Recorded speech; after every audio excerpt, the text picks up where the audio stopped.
Bueno, vamos a iniciar esta exposición sobre la iglesia en los tiempos actuales. Podríamos decir que la iglesia en el siglo XX vivió una época también de persecución a raíz de que se presentaron acontecimientos que dejaron mucha huella en la iglesia. Se presentaron dos guerras mundiales en este siglo, la Primera Guerra Mundial, la Segunda Guerra Mundial, que dejaron destrucción, muerte y miseria por doquier, por todas las partes del mundo.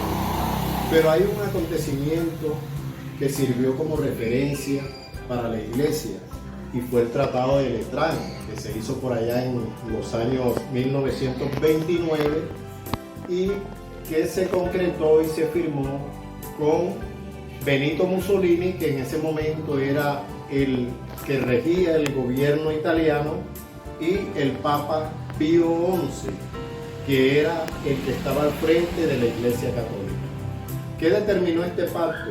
Determinó que se reconocía a la Iglesia como un Estado. Podríamos decir también que no todo era felicidad en ese momento, porque había en muchas partes en el mundo persecuciones contra la Iglesia.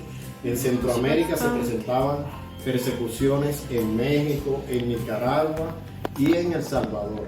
Y podríamos decir también que en la Unión Soviética, en la Iglesia Armena y en el mismo España se estaban presentando muchos acontecimientos de persecución contra la Iglesia.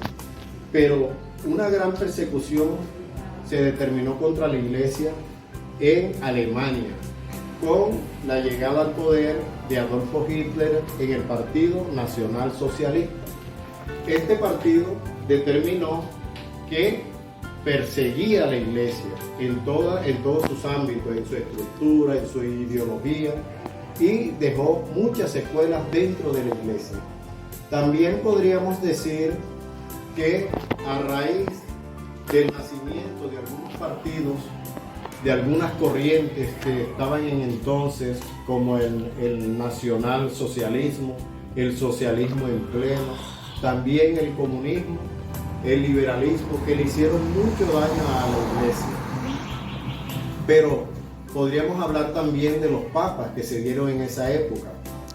Papas como Benedicto XV, papas como Pío XI y Pío XII tuvieron gran determinación y enfrentaron todos esos acontecimientos con valentía.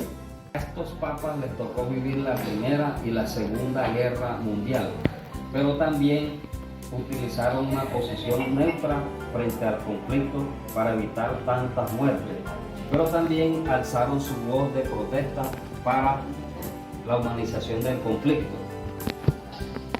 Después de Pío XII llega Juan XXIII en el año de 1958, conocido como el Papa Bueno. Trajo nuevas ideas a la iglesia, entre ellos la convocatoria del Concilio Vaticano II. Lo sucede Pablo VI, que fue el que concluyó el Concilio Vaticano II y el iniciador de los viajes apostólicos en el mundo.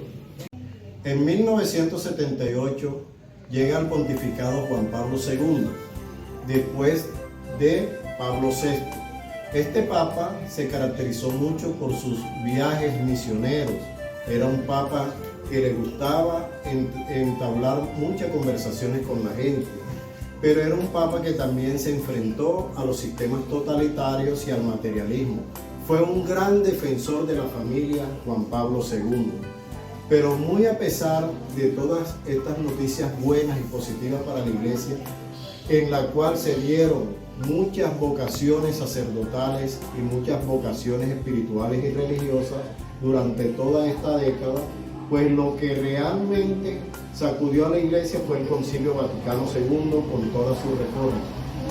El Concilio Vaticano II trajo para la iglesia nuevas reformas, como la reforma de la curia, las reformas litúrgicas, que le dieron un nuevo aire y un nuevo auge a la iglesia en el mundo. Pero con el Concilio Vaticano II también llega muchas críticas porque no era aceptado todo lo que realmente ahí se decía. Corrientes de la iglesia, muchas corrientes de la iglesia no estuvieron de acuerdo. pero se ha llevado a cabo. Llega Benedicto XVI, un papa que de un temperamento fuerte, guardián de la fe había sido, y que con su pontificado abrió los diálogos ecuménicos con otras religiones, con los protestantes, con la Iglesia Oriental. Entabló muchos diálogos ecuménicos. Fue un papa que se caracterizó por eso, pero sacudió a la Iglesia en 2013 con su renuncia, dejando también entrever que había como ciertas diferencias en la Iglesia, porque muchas de las corrientes que iban con él no aceptaron ni han aceptado al Papa Francisco, como son la Iglesia alemana, los obispos alemanes, por todo lo que hace el Papa Francisco en sus ideales.